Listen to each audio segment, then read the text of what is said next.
MDDL కింద కూడా మనం వాడుకోగలిగిన మరో 7 టీఎంసీల వాటర్ ఉంది.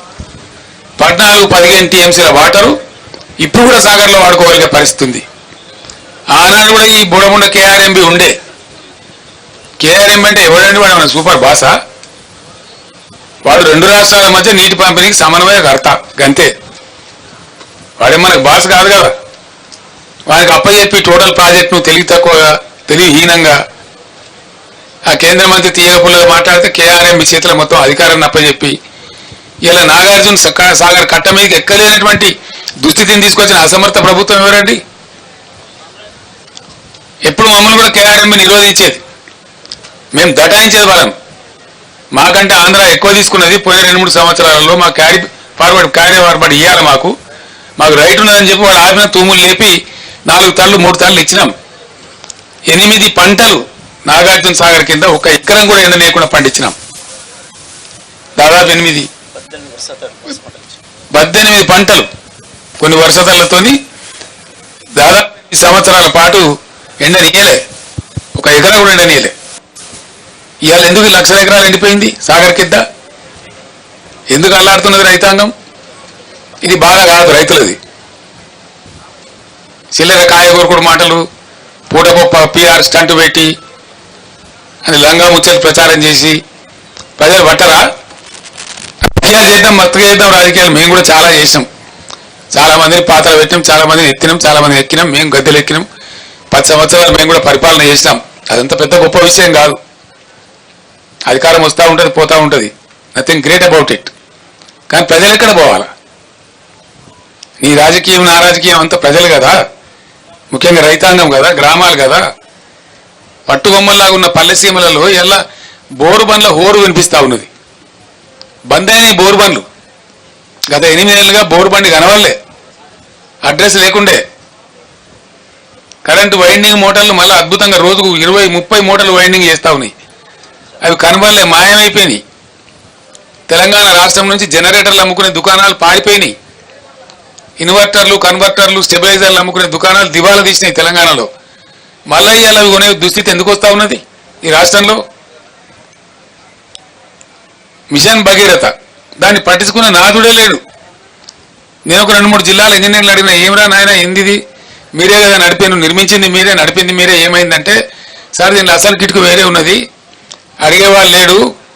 అప్పుడు మీ ఆఫీసులేమో స్మితా సబర్వాల్ గారు సెక్రటరీ గారు సపరేట్గా ఉండ్రి, దీని మీద ఎవ్రీ డే దీని మీద మానిటరింగ్ ఉంటుండే. ఎక్కడైనా కూడా గద్దలాగా వచ్చి వాలి అందరు ఇంజనీర్లను తీసుకొచ్చి టాప్ టు బాటం కూర్చోబెట్టి సమీక్ష చేస్తూ ఉండే, బ్రహ్మాండంగా జరుగుతూ ఉండే. ఒక చిన్న పైప్ ముక్క పోతే కూడా తెల్లారి లోపల వేసేవాళ్ళు. ఇవాళ 15 రోజులు కూడా పడుచుకునే వాళ్ళు లేడు, అజమాయిష్ కొరబడింది అని చెప్తున్నాడు వాళ్ళు. రెండవది ఏం చెప్తున్నారు, మిషన్ భగీరథ నీళ్ళు కరెక్ట్గా రావాలంటే మంచి వాల్యూమ్ ఉండే కంటే మంచి హై క్వాలిటీ పవర్ 23 గంటలు కనీసం ఉండాలి, నిరంతర విద్యుత్ సరఫరా ఉండాలి. ఈ ప్రభుత్వం యొక్క తెలివి తక్కువతనం వల్ల మళ్ళీ ఇలా 1,00,000 మూటలు కాలుతా ఉన్నాయి తెలంగాణలో. 1,00,000, వేలు కాదు. ఒక్కొక్క రైతు మూటలు 2 సార్లు 3 సార్లు కూడా కాలుతా ఉన్నాయి. ఆరాటానికి పాపం వాళ్ళు ఏం చేస్తారు? పుట్టకొచ్చిన చేను, ఈంతున్న చేను ఇక వండుతుందేమో, 4 గిన్నెలు వండితే బతుకుతామేమో అని చెప్పి కొత్తగా బోర్లు వేయటం, వాగులలో చెలుమలు తీయటం, వరద కాలువలలో చెలువలు తీయటం, క్రేన్లతో పూడికలు తీయడం, మాయమైన అన్ని మళ్ళీ ప్రత్యక్షమైనాయండి 100 రోజులకే. మాయమైన ట్యాంకర్లు ప్రత్యక్షమైనవి, మాయమైన బిందెల మూత ప్రత్యక్షమైంది, మాయమైన మంచినీళ్ళ కొరత ప్రత్యక్షమైంది, మాయమైన కరెంటు కొరత ప్రత్యక్షమైంది, మాయమైనటువంటి క్రేన్లు ప్రత్యక్షమవుతున్నాయి పూడికలు తీయడానికి, మాయమైన బోరుబావులు మళ్ళీ హోరెత్తుకుంటూ తిరుగుతూ ఉన్నాయి. ఇంత రూపంలేనా? జర్ర కేసీఆర్ గల్మ దాటంగానే కట్కేసినట్టే బంద్ అవుతాయా? ఏమన్నట్టు? ఎందుకు జరుగుతున్నట్టు పరిణామాలు? నేను జోక్గా చెప్తానండి, దయచేసి ఇది సమాజం యొక్క విషయం, ప్రజల యొక్క విషయం. ఇంకా 3 నెలలు గడవాలా, జూన్ చివరికి పోతే తప్ప మళ్ళీ ఈ ఊటలు రావు. అది భగవంతుడు మన నుంచి మంచి వర్షాలు కురిస్తే ఏ జూలై 15కో 20కో మనకు మళ్ళీ ఊటలు వస్తాయి. వర్షాలు భారీగా కురిస్తే అప్పుడు భూగర్భం మళ్ళా జలంతో నిండితే అప్పుడు వస్తాయి. దాదాపు ఇంకో 3 నెలలు 3.5 నెలలు ఇంకా ఎంత భయంకరమైతే పరిస్థితి. దానికోసం మాట్లాడవలసి వస్తూ ఉంది. నేను బాధతో మాట్లాడుతున్నా, దుఃఖంతో మాట్లాడుతూ ఉన్నా. అద్భుతమైన మంచినీళ్ళ సదుపాయం ఉన్న తెలంగాణ నా కళ్ళ ముందే 100 రోజులలో ఇంత నాశనం అవుతుంది. నా కళ్ళ ముందే బిందెలు పట్టుకొని తిరుగుతారు. నా కళ్ళ ముందరనే బోర్లు వేసుకునే దుస్థితి వస్తుంది. నా కళ్ళ ముందరనే మళ్ళీ ట్యాంకర్లు కొనుక్కోవాల్సిన దౌర్భాగ్యకరమైన పరిస్థితులు వస్తాయి అని నేను అనుకోలే. నిజంగా కళ్ళలో నీళ్ళు తిరుగుతా ఉన్నాయి కొన్ని సందర్భాలు చూస్తూ ఉంటాయి. ఎందుకు షార్టేజ్ ఉండాలండి నీళ్లు? ఏ కారణం చేసి షార్టేజ్ ఉండాలా? What is the reason for that? అదేం లేదు. మేమేం చేసినామండి, హైదరాబాద్ ఏనాటికైనా ప్రధానం కాబట్టి ఎల్లంపల్లి నుంచి సింగిల్ లైనే ఉంది, అక్కడి నుంచి ఎక్కువ వచ్చే అవకాశం లేదు. ఒకటే లైన్ వేసేప్పుడు అంతే చేసిండ్రు. సంవత్సరానికి 10-12 TMC వస్తుంది. కృష్ణ నుంచే బేస్ ఉందని చెప్పి సాగర్లో డెడ్ స్టోరేజ్ ఉంటుందని, 100 TMCల పైచిలకు డెడ్ స్టోరేజ్ ఉంటుందని, పాత అక్కంపల్లి మీదనే ఆధారపడకుండా 1450 కోట్లతో మేము సుంకిశాల ప్రాజెక్ట్ కూడా మంజూరు చేసినాం. అది కూడా ఆల్మోస్ట్ దగ్గర పడ్డది. 70-75% పనులు అయిపోయినాయి మా ప్రభుత్వం పోయేనాటికే.